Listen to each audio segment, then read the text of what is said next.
கிறிஸ்துவுக்குள் அன்பான கர்த்தருடைய பிள்ளைகளே, இன்றைய வேத வசனமும் ஜெபமும் மார்க் எழுதின சுவிசேஷம் 14ஆம் அதிகாரம் 62ஆம் வசனம். அதற்கு இயேசு, நான் அவர்தான், மனுஷகுமாரன் சர்வ வல்லவரின் வலது பார்சத்தில் வீற்றிருப்பதையும் வானத்தின் மேகங்கள் மேல் வருவதையும் நீங்கள் காண்பீர்கள் என்றார்.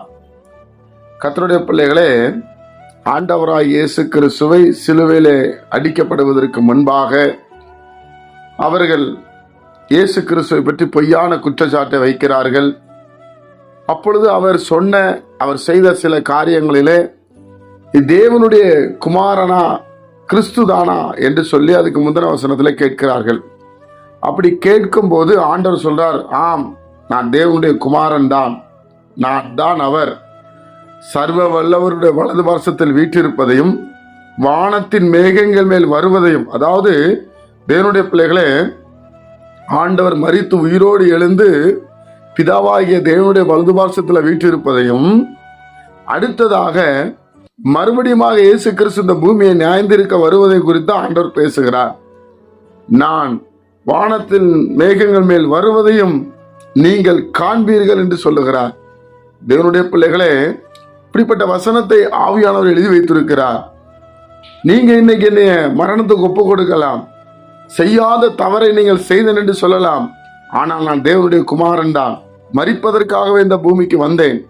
நான் மரிப்பேன், ஆனாலும் உயிரோடு எழும்பி தேவனுடைய வலது பார்சத்திலே அமர்ந்திருப்பேன்.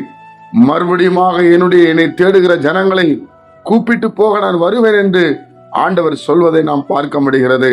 தேவனுடைய பிள்ளைகளே, இன்றைக்கு நீங்களும் நானும் விசுவாசித்துக் கொண்டிருக்கிற ஆண்டவராய் இயேசு மரணத்தை மாத்திரம் சந்தித்தவர் அல்ல, மறுபடியும் உயிரோடு எழுந்தவர், மறுபடியும் நம்மை அழைத்து கொண்டு போகிறவர்.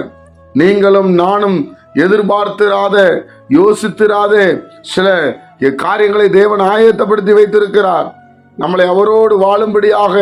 தேவனுடைய பிள்ளைகளே, அதனாலதான் இயேசு கிறிஸ்து பரலோக ராஜ்யத்தை குறித்து பேசிக்கொண்டே இருந்தார். இந்த இயேசு கிறிஸ்துவை அறிந்தால் மாத்திரமே இந்த பரலோக பாக்கியத்தை நாம் அடைய முடியும் என்பதில் எந்த ஒரு சந்தேகமும் இல்லை. தேவனுடைய பிள்ளைகள் இம்மைக்காக மாத்திரம், இம்மைக்கான சந்தோஷத்திற்காக மாத்திரம் நாம் வாழக்கூடாது. மறுமையிலே வாழக்கூடிய ஆண்டவராய் இயேசு கிறிஸ்துவை பின்பற்றி போகிறவர்களாய் காணப்பட வேண்டும். அப்பொழுது இம்மைக்குரிய ஆசீர்வாதம் எல்லாம் நமக்கு தானாகவே வந்து தேவன் கொடுக்க உண்மையுள்ளவராய் இருக்கிறார். பரமபிதா அதை அறிந்திருக்கிறார். குமாரன் மேல யார் விசுவாசமாய் நம்பிக்கையா இருக்கிறார்களோ, இயேசு கிறிஸ்துவை யார் சார்ந்திருக்கிறார்களோ, அவர்களுக்கு அந்த பரலோக ராஜ்யத்தை தேவன் கொடுக்க உண்மையுள்ளவராய் இருக்கிறார்.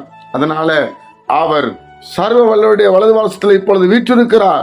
நீங்கள் அவர் விசுவாசித்தால் பார்க்கலாம். இரண்டாவது, மறுபடி இயேசு வருவார், நம்ம கண்கள் அவரை பார்க்கும். ஜெபிப்போமா? பிதாவே, உம்முடைய குமாரன் இயேசு கிறிஸ்துவின் நாமத்தில் வருகிறோம். நீர்தான் தேவனுடைய குமாரன், மனுஷகுமாரன் என்பதை விசுவாசிக்கிறோம். எங்களுக்கு வெளிப்பாடுகளை தாரும். இந்த பூமியில வாழும்போது ஆண்டவரே, உம்முடைய சமாதானத்தினால் நிரப்பும்படி ஜெபிக்கிறோம். கேட்கிற ஒவ்வொரு பிள்ளைகளையும் நீர் ஆசீர்வதியும், சத்தியத்தை அறிந்து கொள்ளட்டும். கர்த்தராகிய இயேசு கிறிஸ்துவின் மூலம் ஜெபிக்கிற நல்ல பிதாவே, ஆமென்.